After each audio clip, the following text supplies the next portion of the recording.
പിണറായി വിജയന്റെ അയ്യപ്പ ഭക്തി കൂടിക്കൂടി വരികയാണ്. പിണറായി വിജയന് അയ്യപ്പന്റെ ശാപമുണ്ട് എന്ന് കരുതിക്കൊണ്ട് ഭാര്യയായ കമല ക്ഷേത്രങ്ങൾ തോറും കയറി ഇറങ്ങി പ്രാർത്ഥനയും ഭജനയുമായി നിൽക്കുകയാണ്. പിണറായി വിജയൻ ഈ ക്ലിഫ് ഹൗസിൽ ഗോശാല പണിതുകൊണ്ട് ഗോസേവ ചെയ്യുന്നതും കറുത്ത വസ്ത്രമിടാൻ പറ്റാത്തത് കൊണ്ട് കറുത്ത കാറിൽ യാത്ര ചെയ്യുന്നതും 1008 ഭക്തരുമായി ശരണം വിളിക്കാൻ ഒരുങ്ങുന്നതുമൊക്കെയായി ചില വാർത്തകൾ പുറത്തു വരുന്നുണ്ട്. യഥാർത്ഥത്തിൽ CPM അയ്യപ്പനെ പേടി തുടങ്ങിയോ? ഈ ഇടതുപക്ഷ നേതാക്കന്മാരെ സംബന്ധിച്ച് അവർക്ക് ഒരു ഇരട്ട മുഖമുണ്ട് എന്നുള്ളതാണ്. അത് ഏറ്റവും സുന്ദരമായി അവതരിപ്പിച്ചിട്ടുള്ള സന്ദേശം സിനിമയിലാണ്.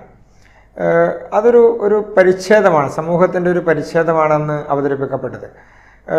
ഒരു വിശ്വാസം ഉണ്ടാവുകയും അത് മറച്ചു വെക്കുകയും വീട്ടിലുള്ളവരെല്ലാം അത് ആചരിക്കുകയും പൊതുസമൂഹത്തിൽ ഒരു വിഭാഗത്തിനെതിരെ ഇപ്പോൾ എവിടെയാണ് ഈ എതിർപ്പുണ്ടാകുന്നത്? ഈ എതിർപ്പുണ്ടാകുന്നത് മുഴുവൻ ഹൈന്ദവ വിശ്വാസവുമായി ബന്ധപ്പെട്ടുകൊണ്ട് മാത്രമാണ്. മറ്റൊരു വിഭാഗങ്ങൾക്കെതിരെയും ഈ എതിർപ്പില്ല, പരസ്യമായ എതിർപ്പില്ല. ഏതെങ്കിലും ഒറ്റപ്പെട്ട വിഷയങ്ങളുണ്ടാകുമ്പോൾ ആ ഒറ്റപ്പെട്ട വിഷയങ്ങളോട് ചില എതിർപ്പുകൾ കാണിക്കുന്നു എന്നുള്ളതിനേക്കാൾ അപ്പുറത്ത് പൊതുസമൂഹത്തിലോട്, പൊതുവായിട്ടുള്ള ആ സമൂഹത്തോട്, അതല്ലെങ്കിൽ ആ വിഭാഗത്തോട്, മതവിഭാഗത്തോട് ഒരു എതിർപ്പും ഒരാളും പ്രകടിപ്പിക്കാറില്ല. അത് ഇടതുപക്ഷത്തെ ഒരു ഘട്ടത്തിലും ഒരു സാഹചര്യത്തിലും അവർ പ്രകടിപ്പിച്ചിട്ടില്ല. പക്ഷെ നിരന്തരമായി ഒരു ഹൈന്ദവ വിരുദ്ധത എന്നുള്ളത് കാലാകാലങ്ങളായി നിലനിൽക്കുന്ന ഒരു സംവിധാനമാണ് ഇടതുപക്ഷ പ്രസ്ഥാനങ്ങളെ സംബന്ധിച്ച്. പ്രത്യേകിച്ച് ഈ ശബരിമലയിലെ ആദ്യത്തെ തീവയ്പ് കേസ് ഉണ്ടാകുന്ന സമയം മുതൽ ആദ്യത്തെ സർക്കാർ അധികാരത്തിൽ വരുന്നത് തന്നെ ആ തീവയ്പ് കേസിലെ പ്രശ്നങ്ങൾ ഉയർത്തിക്കൊണ്ടാണ്. ഇപ്പോൾ ഹൈന്ദവ വോട്ടിൻ്റെ പിൻബലത്തിലാണ് അന്ന് ആ സർക്കാർ EMSൻ്റെ സർക്കാർ അധികാരത്തിൽ വരുന്നത്.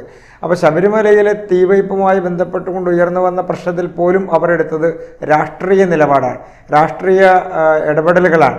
അതിൻ്റെ അടിസ്ഥാനത്തിലൂടെ സർക്കാരിനെ ഉണ്ടാക്കാൻ വേണ്ടിയുള്ള ശ്രമമാണ് നടത്തിയത്. ഇപ്പോൾ ശബരിമലയിലെ യുവതീ പ്രവേശന സമയത്തും അത് തന്നെയാണ്. ഒരു വലിയ വിഭാഗം ആളുകൾ, ഹൈന്ദവ വിഭാഗത്തിൽപ്പെട്ടിട്ടുള്ള സാമുദായിക സംഘടനകളെല്ലാം തന്നെ ഇടതുപക്ഷത്തിനെതിരായി നിൽക്കുന്നു. പ്രത്യേകിച്ച് ക്രിസ്തീയ വിഭാഗങ്ങൾ, മുസ്ലിം ലീഗ് അടക്കമുള്ള പാർട്ടികളെല്ലാം UDFനെ പിന്തുണക്കുന്നു എന്നുള്ള ഘട്ടം വന്നപ്പോൾ സ്വാഭാവികമായും ആ വിഭാഗത്തിൻ്റെ കൂടി വോട്ടുകൾ ലഭിച്ചില്ലെങ്കിൽ തങ്ങൾക്ക് ഭരണത്തിലേക്ക് കയറാൻ കഴിയില്ല എന്നുള്ള ഒരു രാഷ്ട്രീയ തിരിച്ചറിവിൽ നിന്നാണ് അന്ന് ഇടതുപക്ഷ ഗവൺമെൻറ് ശക്തമായിട്ടുള്ള ശബരിമല വിരുദ്ധമായിട്ടുള്ള, ആചാരവിരുദ്ധമായിട്ടുള്ള, അനുഷ്ഠാനങ്ങൾക്കെതിരായിട്ടുള്ള ഒരു വലിയ പ്രചരണത്തിനും പ്രതിഷേധത്തിനും എല്ലാം നേതൃത്വം കൊടുക്കാൻ തയ്യാറായത്. ഇപ്പോൾ മതിൽ സൃഷ്ടിച്ചല്ലോ, വിശ്വാസികളുടെ മതിൽ സൃഷ്ടിക്കാനുള്ള ശ്രമം നടത്തി. എന്തിൻ്റെ അടിസ്ഥാനത്തിലായിരുന്നു? ശബരിമലയുമായി ബന്ധപ്പെട്ടുകൊണ്ട് തങ്ങൾ ഉയർത്തുന്ന വിഷയങ്ങൾ സമൂഹത്തിൽ ശക്തിപ്പെടുത്താനാണ് അന്ന് എല്ലാ വിഭാഗത്തെയും കൂട്ടുപിടിച്ചുകൊണ്ട് ശ്രമം നടത്തിയത്. പക്ഷേ വലിയ തരത്തിലത് വിജയിച്ചില്ല എന്നുള്ളതാണ്. പക്ഷേ എങ്കിൽ പോലും അവർ ഉയർത്തുന്ന ഒരു രാഷ്ട്രീയം അതൊരു ഹൈന്ദവ വിരുദ്ധ രാഷ്ട്രീയത്തിൻ്റെ ഭാഗമാണ് എന്ന് സമൂഹത്തിൽ ശ്രദ്ധയിൽ കൊണ്ടുവരാൻ കഴിഞ്ഞു. അതിൻ്റെ പ്രയോജനം അതിൻ്റെ തൊട്ടടുത്ത തെരഞ്ഞെടുപ്പിൽ മറ്റ് വിഭാഗങ്ങളുടെ വോട്ടുകൾ ക്യാൻവാസ് ചെയ്യാൻ ഇടതുപക്ഷത്തെ പ്രാപ്തമാക്കി എന്നുള്ളതാണ്. ഇപ്പോൾ ശ്രമിക്കുന്നത് തിരിച്ചാണ്. ഇപ്പോൾ മറ്റ് വിഭാഗങ്ങൾ, മറ്റ് മതവിഭാഗങ്ങളെല്ലാം തന്നെ, സാമുദായിക വിഭാഗങ്ങളെല്ലാം തന്നെ തങ്ങളിൽ നിന്ന് അകലുന്നു, തങ്ങൾക്ക് വോട്ട് കിട്ടാനുള്ള സാധ്യതയില്ല എന്ന് വരുമ്പോൾ വീണ്ടും EMSൻ്റെ ആദ്യത്തെ സർക്കാരിൻ്റെ അതേ രാഷ്ട്രീയ നയത്തിലേക്ക് തിരിച്ചു പോവുകയാണ്. ഹൈന്ദവ വോട്ടുകൾ എങ്ങനെ സമാഹരിക്കാം, വിട്ടുനിൽക്കുന്ന ഹൈന്ദവ വോട്ടുകളെ എങ്ങനെ ഏകീകരിച്ചുകൊണ്ട് തെരഞ്ഞെടുപ്പിൻ്റെ ഭാഗമാക്കി തങ്ങൾക്ക് അനുകൂലമാക്കി മാറ്റാം. അതിനാണ് ഈ അയ്യപ്പ സംഗമത്തിന് വേണ്ടിയിട്ടുള്ള പുറപ്പാടുമായി രംഗത്തിറങ്ങിയിരിക്കുന്നത്. അതിൽ രണ്ട് രാഷ്ട്രീയ വശങ്ങളുണ്ട്. ഒന്ന്, ഇപ്പോൾ നമ്മുടെ സർക്കാരിനെ സംബന്ധിച്ച് കേരളത്തിൽ ഏറ്റവും കൂടുതൽ സാമ്പത്തിക പ്രതിസന്ധി നേരിടുന്ന ഒരു ഗവൺമെൻറ് ഈ ഗവൺമെൻറ്റാണ്. ഓണത്തിന് പോലും 4000 കോടിയാണ് കടമെടുക്കാൻ വേണ്ടി പോകുന്നത്. കഴിഞ്ഞ ആഴ്ചയിൽ 3000 കോടി കടമെടുത്തു. കടത്തിൽ മുങ്ങി നിൽക്കുന്നൊരു സർക്കാർ എന്നുള്ളതിനേക്കാൾ അപ്പുറത്ത് ദൈനംദിന ചെലവ് നടത്തണമെങ്കിൽ പോലും കടം വാങ്ങേണ്ട സാഹചര്യത്തിലേക്ക് മാറിയിരിക്കുന്നു. അപ്പോൾ ദേവസ്വം ബോർഡ് സമാഹരിക്കാൻ പോകുന്ന ഫണ്ട് അതൊരു വകുപ്പിലൂടെ വകമാറ്റാം എന്നുള്ളതായിരിക്കാം ഒരുപക്ഷെ സർക്കാർ കാണുന്നത്. വലിയ ഓഫറാണ് വിശ്വാസികളുടെ മുൻപിലേക്ക് വെച്ചിട്ടുള്ളത്. ഇപ്പോൾ ശബരിമലയിൽ എല്ലാ കാലത്തും നേരിടുന്നൊരു പ്രധാനപ്പെട്ട വിഷയം ചെല്ലുന്ന ഭക്തരെ സംബന്ധിച്ച് അവിടെ ഉണ്ടാകുന്ന ക്രമീകരണങ്ങളുടെ അപര്യാപ്തതകൾ കൊണ്ട് വലിയ സമയം ക്യൂ നിൽക്കേണ്ടി വരുന്നു. പമ്പയിൽ വരെ ക്യൂ നിൽക്കേണ്ട സാഹചര്യമുണ്ടാകുന്നു. പാർക്കിങ്ങിന് സൗകര്യം ലഭിക്കാതെ വരുന്നു. അവിടെ അടിസ്ഥാന സൗകര്യങ്ങൾ വർദ്ധിപ്പിക്കാത്തത് കൊണ്ട് അധിക സമയം ഭക്തർക്ക് അവിടെ ചെലവഴിക്കാൻ കഴിയാത്ത സാഹചര്യമുണ്ടാകുന്നു.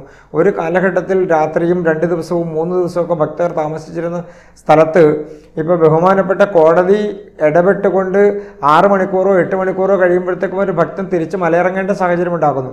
അവിടെ താമസിക്കാനുള്ള അസൗകര്യങ്ങൾ കൂടി വരുന്നു. അപ്പോൾ ഈ ഘട്ടത്തിൽ വലിയ ഓഫർ വയ്ക്കുകയാണ് ഭക്തന്മാരുടെ മുൻപിലേക്ക്. നിങ്ങൾ 1 ലക്ഷം കൊടുത്താൽ, 2 ലക്ഷം കൊടുത്താൽ, 5 ലക്ഷം കൊടുത്താൽ, 10 ലക്ഷം കൊടുത്താൽ, 1 കോടി കൊടുത്താൽ നിങ്ങൾക്ക് അവിടെ ഫെസിലിറ്റി ഒരുക്കാൻ സർക്കാർ തീരുമാനിക്കുന്നു എന്നുള്ളതാണ്. എന്തിനു വേണ്ടി കൊടുക്കണം എന്നുള്ളതൊരു പ്രധാനപ്പെട്ട വിഷയമല്ലേ.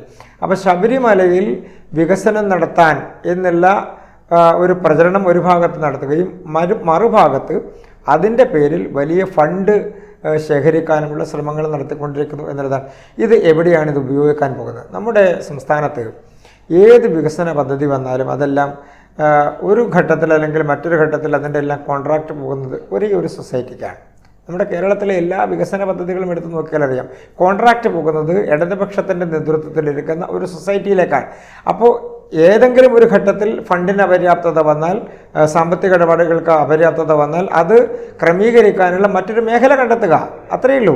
അപ്പോൾ സംസ്ഥാനത്തിൻ്റെ വിശ്വാസവുമായി ബന്ധപ്പെട്ടുകൊണ്ടുള്ള ഏതെങ്കിലും കാര്യത്തിൽ സർക്കാർ ഇടപെടുന്നു എന്നുള്ളതല്ല, ഗവൺമെൻറ് ഇടപെടുന്നു എന്നുള്ളതല്ല. തങ്ങളുടെ രാഷ്ട്രീയത്തിൻ്റെ നിലപാടുകൾ കുറച്ചുകൂടി ശക്തമായി മറ്റൊരു വിഭാഗത്തിലേക്ക് എത്തിച്ചുകൊണ്ട് വോട്ട് ക്രമീകരിക്കാനുള്ള സാഹചര്യം ഉണ്ടാക്കുക എന്നുള്ളതാണ്. ഈ തിരഞ്ഞെടുപ്പ് ഇനിയിപ്പോൾ മാസങ്ങളെ ബാക്കിയുള്ളൂ. ഈ തിരഞ്ഞെടുപ്പിൻ്റെ സമയം അടുത്തപ്പോൾ തന്നെ ഇത്തരമൊരു അയ്യപ്പ സംഗമം ഉണ്ടാക്കുന്നു, അയ്യപ്പനെ ശരണം വിളിക്കുക എന്ന രീതിയിലേക്ക് ഒരു പ്രത്യേക ഒരു രീതി സൃഷ്ടിച്ചെടുക്കാൻ ഇടതുപക്ഷം ശ്രമിക്കുന്നുണ്ട്. അത് ഈ തിരഞ്ഞെടുപ്പിനെ കണ്ടുകൊണ്ട് ഹിന്ദു വോട്ടുകളെ കണ്ണുവെച്ചുകൊണ്ട് തന്നെയാണോ? ഇതേ സർക്കാരിൻ്റെ പ്രതിനിധികൾ, ഇതേ സർക്കാരിൻ്റെ ദേവസ്വം ബോർഡ് 4-5 വർഷങ്ങൾക്കിടയിൽ അയ്യപ്പൻ്റെ നാമം ഉച്ചരിക്കുന്ന ആളുകളോട് എന്ത് നിലപാടാണ് സ്വീകരിച്ചത്? സ്വാമിയെ ശരണമയ്യപ്പ എന്ന് വിളിക്കുന്ന ആളുകളെ എങ്ങനെയാണ് പമ്പയിൽ നേരിട്ടത്? എങ്ങനെയാണ് കേരളം മുഴുവൻ നേരിട്ടത്? എങ്ങനെയാണ് നിലയ്ക്കലിൽ നേരിട്ടത്? എങ്ങനെയാണ് സന്നിധാനത്ത് നേരിട്ടത്? ഈ പമ്പ വരെയുള്ള ഘട്ടം നമുക്ക് ഒഴിവാക്കാം, അതൊരു പൊതു സ്ഥലം എന്നുള്ള നിലക്ക് നമുക്ക് വേണമെങ്കിൽ ഒഴിവാക്കാം. പമ്പയ്ക്കപ്പുറത്ത് സന്നിധാനത്തിലേക്ക് പോകുന്ന വഴിയിൽ, സന്നിധാനത്തിൻ്റെ നടപ്പന്തലിൽ, സന്നിധാനത്തിൻ്റെ 18-ാം പടിയിൽ, സന്നിധാനത്തിൻ്റെ മുകളിൽ ഒക്കെ എത്രയോ നാളുകൾ പോലീസിനെ വിന്യസിച്ചുകൊണ്ട് ഭക്തരെ അടിച്ചോടിക്കുന്ന, ഭക്തർക്കെതിരെ നിരന്തരമായി സ്ത്രീ പ്രവേശനവുമായി ബന്ധപ്പെട്ടുകൊണ്ട് പ്രതിഷേധമുയർത്തിയ, നടക്കില്ല എന്ന് നിലപാട് സ്വീകരിച്ച മുഴുവൻ ഭക്തന്മാരെയും ശാരീരികമായി ആക്രമിക്കാൻ, നേരിടാൻ, കേസുകളെടുക്കാൻ എത്ര കേസുകൾ? കേരളത്തിൽ 5000-ത്തിലധികം കേസുകളാണ് ഇതിൻ്റെ പേരിൽ സർക്കാർ എടുത്തത്, പോലീസ് വകുപ്പ് എടുത്തത്. അതിനപ്പുറത്തേക്ക് എത്രയോ ആളുകൾക്ക് ശക്തമായിട്ടുള്ള പോലീസ് ഭീകരമായിട്ടുള്ള മർദ്ദനത്തിന് ഇരയാകേണ്ടി വന്നു. എത്ര നാളുകളത് നീണ്ടു നിന്നു. അപ്പം മണ്ഡലകാലത്ത് മുഴുവൻ തന്നെ ഒരു വർഷക്കാലം നിരന്തരമായി ശബരിമലയിൽ പ്രതിഷേധവും അയ്യപ്പ ശരണം വിളിക്കുന്ന ആളുകളെ ആക്രമിക്കുകയും ചെയ്തിട്ടുള്ള പോലീസിന് നേതൃത്വം കൊടുത്ത ഗവൺമെൻറ്റാണ് ഇപ്പോൾ ശരണം വിളിക്കാൻ പറയുന്നത്. ശരണം വിളിക്കാൻ അറിയാത്ത ആളുകളാണോ അയ്യപ്പ ഭക്തന്മാരായിട്ടുള്ള ആളുകൾ, വിശ്വാസികളായിട്ടുള്ള ആളുകൾ, ശബരിമലയിൽ പോകുന്ന ആളുകൾ, വ്രതം നോൽക്കുന്ന ആളുകൾ, മാലയിട്ട് ശബരിമലയിലേക്ക് പോകാൻ വേണ്ടി വ്രതം നോറ്റിരിക്കുന്ന ആളുകളെയാണോ ഈ സർക്കാർ ശരണം വിളിക്കാൻ പഠിപ്പിക്കുന്നത്? അപ്പോൾ ശരണം ശക്തമായി ഉച്ചത്തിൽ വിളിച്ചിരുന്ന ആളുകളെ അത് വിളിക്കരുത് എന്ന് പറഞ്ഞ ഗവൺമെൻറ്റാണ്, അത് വിളിക്കരുത് എന്ന് പറഞ്ഞ ദേവസ്വം ബോർഡാണ്, അതിൽ നിഷേധാത്മക നിലപാട് സ്വീകരിച്ചവരാണ്. എന്തിന്? അവിടുത്തെ പ്രസാദ വിതരണത്തിൻ്റെ കാര്യത്തിലാണെങ്കിലും അവിടെ അടിസ്ഥാന സൗകര്യങ്ങൾ ഒരുക്കുന്ന കാര്യത്തിലാണെങ്കിലും ഒക്കെ നിഷേധാത്മകമായ നിലപാടുകൾ സ്വീകരിച്ചിരുന്ന, അത് ലഭ്യമാക്കരുത് എന്ന് പറഞ്ഞ, ശബരിമലയുടെ വരുമാനത്തെ ഇടിച്ച, ശബരിമലയുടെ കാര്യത്തിൽ മറ്റൊരു കാര്യം കൂടി പരിശോധിക്കേണ്ടതുണ്ട്. ശബരിമല മണ്ഡലകാലം എന്ന് പറയുന്നത് കേരളത്തിലെ മുഴുവൻ ക്ഷേത്രങ്ങളുടെയും വരുമാനം ഉയർത്തുന്ന ഒരു കാലഘട്ടമാണ്. കേരളത്തിലെ മുഴുവൻ ക്ഷേത്രങ്ങൾക്കും ശബരിമല കാലഘട്ടത്തിൽ വരുമാനം ഉയരും എന്നുള്ളതാണ്. അതിൻ്റെ പ്രധാനപ്പെട്ട കാരണം ഒന്ന്, ആചാരത്തിൻ്റെ ഭാഗമായിട്ടുള്ള മാലയിടുന്ന ചടങ്ങ് മുതൽ കെട്ടുനിറക്കുന്ന ചടങ്ങ് മുതൽ എല്ലാ നടപടികളിലും കേരളത്തിൽ ക്ഷേത്രങ്ങൾക്ക് വരുമാനമുണ്ടാകുന്ന ഒരു പ്രധാനപ്പെട്ട വിഷയമാണ്. മറ്റൊന്ന്, കേരളത്തിൻ്റെ പൊതുവ്യാപാര മേഖലയിൽ കോടിക്കണക്കിന് രൂപയുടെ വ്യാപാരം നടക്കുന്ന ഒരു കാലഘട്ടമാണ് ഈ മണ്ഡല കാലഘട്ടം. ഉപ്പ് തൊട്ട് കർപ്പൂരം വരെ എന്ന് നമ്മൾ പറയുന്ന എല്ലാ വസ്തുക്കളും ഒരു ഭക്തൻ ശബരിമലക്ക് പോകുമ്പോൾ ഉപയോഗിക്കേണ്ടി വരുന്നു, എടുക്കേണ്ടി വരുന്നു എന്നുള്ളതാണ്. കേരളത്തിലെ മുഴുവൻ വ്യാപാര സ്ഥാപനങ്ങളിലും കച്ചവട സ്ഥാപനങ്ങളിലും വ്യാപാരം നടക്കുന്ന, പ്രത്യേകിച്ച് ചന്ദനത്തിരി വ്യാപാരം മാത്രം നോക്കിയാൽ മതി. കർപ്പൂരം, ചന്ദനത്തിരി, നെയ്യ്, തേങ്ങ, അരി തുടങ്ങി എത്രയോ വസ്തുക്കൾ നിരന്തരമായി കോടിക്കണക്കിന് രൂപയുടെ കച്ചവടം നടക്കുന്ന ഒരു കാലഘട്ടമാണ്. എന്തിന്? കേരളത്തിലേക്ക് വരുന്ന അന്യസംസ്ഥാനത്തു നിന്ന് വരുന്ന വാഹനങ്ങൾ, അവരുടെ താമസം, അവരുടെ മറ്റ് ചെലവുകൾ, ഹോട്ടലുകൾ, ഈ തരത്തിൽ കേരളത്തിൻ്റെ സാമൂഹിക സാമ്പത്തിക മേഖലയെ മുഴുവൻ തന്നെ പിടിച്ചു നിർത്തുന്ന ഒരു ഒരു ഒരു ക്ഷേത്രമാണ് ശബരിമല എന്ന് പറയുന്നത്. പെട്രോൾ പമ്പുകളിലുള്ള വ്യാപാരമടക്കം കേരളത്തിലെ പൊതു സംവിധാനം നോക്കുമ്പോൾ 35,000-നും 40,000-നും ഇടയ്ക്ക് കോടി രൂപയാണ് മണ്ഡല കാലഘട്ടങ്ങളിൽ കേരളത്തിൽ നടക്കുന്ന ആകെ വ്യാപാരത്തിൻ്റെ തോത് എന്നുള്ളതാണ്.